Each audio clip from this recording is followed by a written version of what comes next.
It's time for business news with Richard Southern, and the holiday shopping season just getting into full swing, Richard, but it might not be a merry one for retailers. Yeah, hey, Erica, it's tough, right? Because the cost of living has gone like right up this year, and now here we are, holiday season, you got to buy gifts, and big new survey in from PayPal. They talked to thousands of Canadians.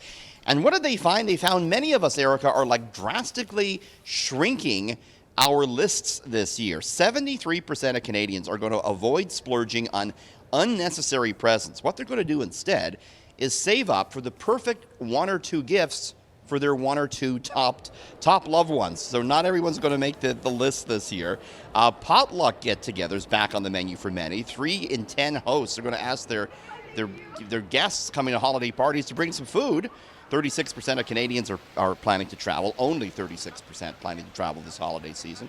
Nearly 7 in 10 say they're too embarrassed to ask for financial help, and that's because they know others are kind of struggling a bit financially too. Having said that, Eric, I have your gift on order, and I can't wait to give it to you have next my month gift. on City News. I know, we're exchanging gifts. You made my list, Richard. You should be proud. Yes. Okay, what are your children doing on social media? This next story is a big one for parents, Richard.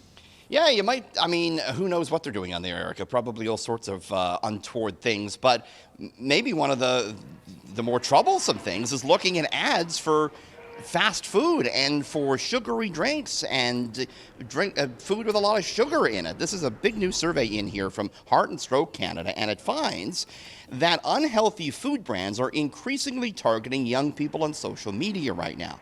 The top 40 brands in Canada that sell fast food or products high in sugar, salt, and saturated fat were mentioned more than 16 billion times on social media sites last year, many of those targeted towards children. Previous studies have established a link between advertising of unhealthy food and obesity in children. So, we see ads for a lot of these companies, and you don't think much about it, but there is a link between that and childhood obesity, and it's certainly something to keep in mind, right, Erica? 16 billion, that's just astonishing, that number.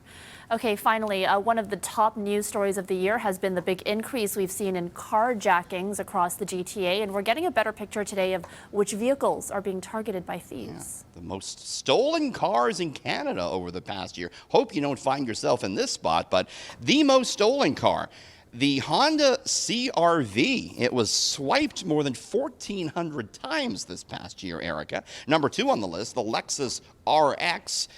Ford's F-150 pickup, which I believe is the most top-selling vehicle in Canada, was number 3 on the stolen list. The Honda Civic 4, Toyota Highlander 5. Experts say if you are unlucky enough to find yourself in that spot, of course, contact the police first, but then contact your insurance company and make sure you have that stolen vehicle report number on hand. Make sure you have the cost for a rental vehicle ready for your insurance company and your replacement vehicle costs. And keep in mind, because of supply chain issues, you may have to wait longer for that new or even used car to replace it with. We're not going to find ourselves in that spot because Erica and I are horrible millennials who just Uber everywhere. Yeah, we don't have cars. Uber or walking or transit. Yeah, those are our options.